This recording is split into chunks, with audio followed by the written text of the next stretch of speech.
Hey guys, welcome back to Just Being a Mom podcast. Today on episode 4, we are talking about how my marriage and relationships change after having a baby. I was actually going to talk about social isolation and how moms unknowingly isolate themselves from society, but I'm going to save that for another day, so look out for that episode. Because per my husband's request, he wanted me to talk about something else, so fine, he gets what he wants, whatever.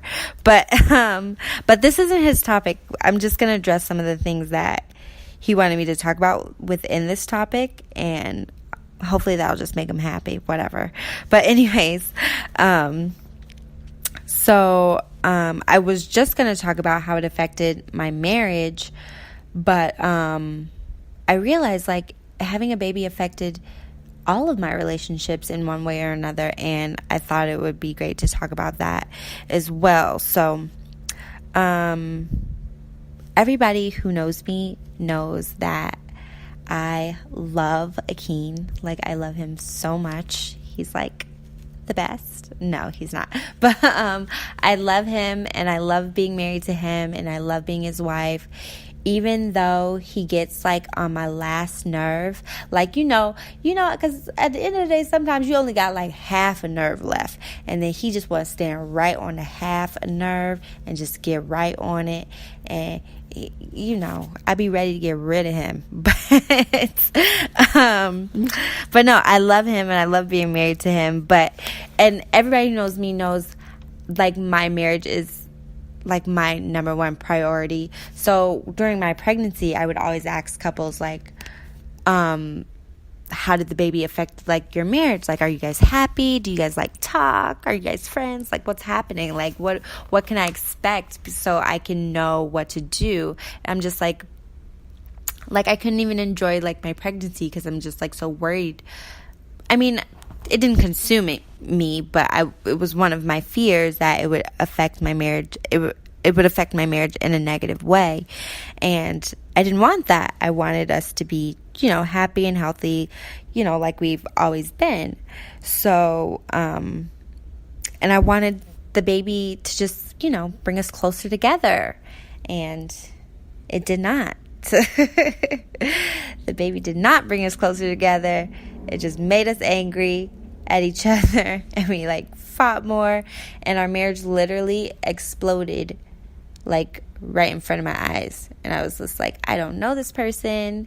He probably didn't know who I was, and how do we now make this work? So I do want to let you know that we are now back to normal.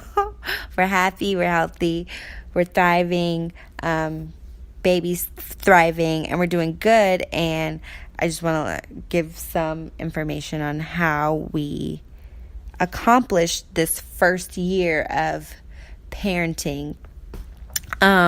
So I realized too, when we were fighting about everything and not just one thing. And they talk about this in marriage counseling, just stay on one topic, the cliche, don't argue about everything. But we were going through so much as new parents and bills and just life things, and mentally neither one of us was there because you're tired, you're not getting any sleep, you're taking care of this new baby, and just all the stress of life is amplified, and it's hard.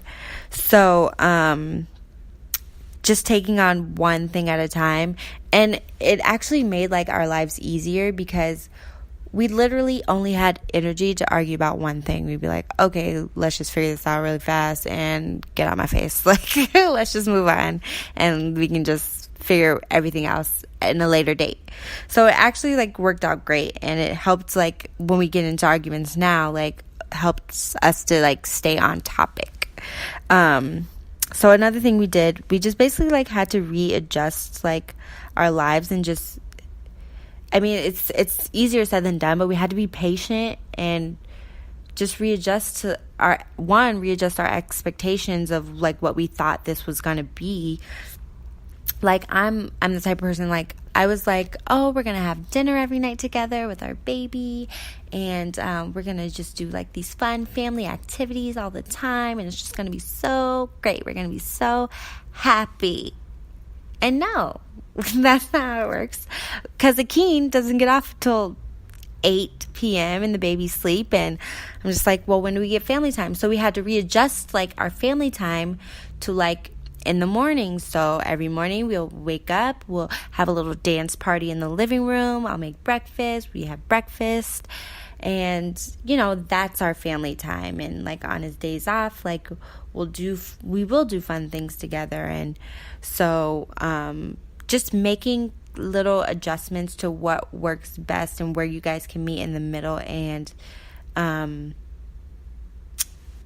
do what's best for your family. You know your family dynamic, you know your schedule, and we just had to readjust, you know, our expectations of what we thought was going to happen. Another thing that I was guilty of was I had to stop comparing him to other dads. And I'm so shameful that I ever did this, because Akeem's such a great dad. And I'm like, why? I did it. So I would say like, oh man, this dad's doing that. Akeem doesn't do that. Like, well, who does that? Like, I'm such a horrible wife. Like, and even as a husband too, like you naturally as a wife, I feel like you would compare him, like your husband, to other husbands. Like, oh man, her husband does this, my husband doesn't do that. Like, stop doing that. Like, stop comparing him. He is what he is, and he's great. Like, if that husband didn't exist, he would be the perfect husband. And my husband is the perfect husband for me. He's not a perfect person, but he is perfect for me. And we make our lives work together, and what's best for us and what's best for our baby. And yeah, so stop comparing him to other people is another thing that we did to help our relationship thrive during this very stressful time. Another thing that helped us too was we had to learn how to just meet in the middle and compromise, because we're both pretty awesome parents, you know, not to brag or anything. But when you put two awesome parents together, it's like an explosion. And it's like, because we both think we're right and we both want to do what we want to do. But it's like, no, we have to do what's best for Elijah. And we both want to do what's best for Elijah, but it's just hard finding a good compromise. So Akeem will be like, I really don't like it when you do that. And it's hard to not take it personally, because I'm just like, whoa, like, I'm a really good parent. Like, don't like come at me, bro. Like, I'm doing a great job. And like, yes, I was doing a great job, but he saw things differently because he's a different person. He's had different experiences, and he's a different kind of parent, which is fine, which is great, because Elijah needs that type of perspective as well. So him saying, hey, I need you to stop doing this, and I'm like, so I would say like, well, can I change it a bit? Would that make you feel more comfortable?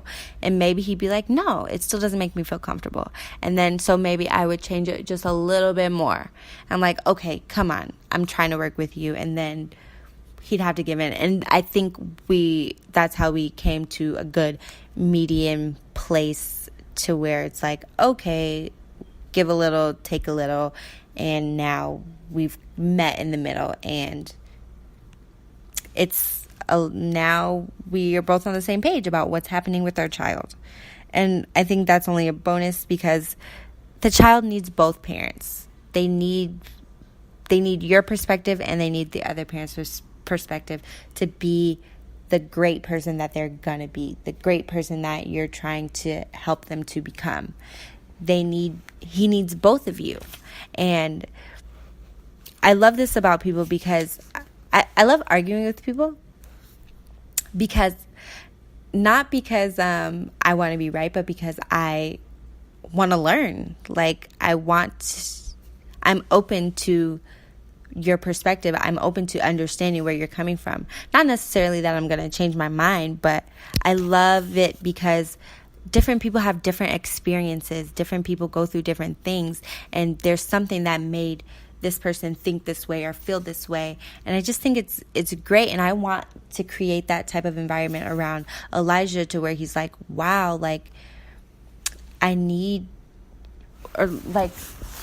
these different experiences, or to be around these different people, like grandmas and grandpas and aunts and uncles. Like, I have to be around it all, because they're all different people, and they're all going to influence my life in a different way. And it's such a beautiful thing. But anyways, so yeah, that's why it totally takes a village to raise these kids, because they need everybody they need all of these influence to be great. But anyways, so some of my other relationships. So the relationship with my family, I feel like having a baby made my relationship with my family so much closer. Like, it's brought us so close together, and like we talk more, and we call each other all the time now. And like we visit each other more, and my family's so close because of this one little baby. And like me and my mom are so close, and it's just such a beautiful thing that it did for my family. However, for my friends, some of my friends like were with me through like my whole pregnancy, and like we're at my baby shower, and they still have not met my baby, and he is 13 months. So, I mean, I get it. Like, sometimes people just, drift apart or like go their separate ways. It's not necessarily that we have to be enemies, just maybe our energies aren't meant for each other anymore, which is fine. I'm still open if they want to call me and still want to meet the baby. That's totally fine. But if somebody doesn't want to be in my life, I'm totally okay with that. I do not take it personally.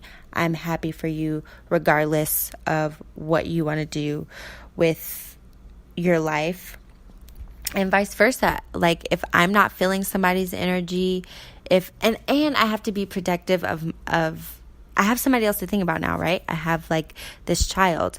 I can't just have him around everybody, because like I said before, he's influenced by every little thing. And not that I'm trying to keep him from different people, but there's some people who I'm just like, your kid hits him, so we're probably not going to spend as much time together. Or,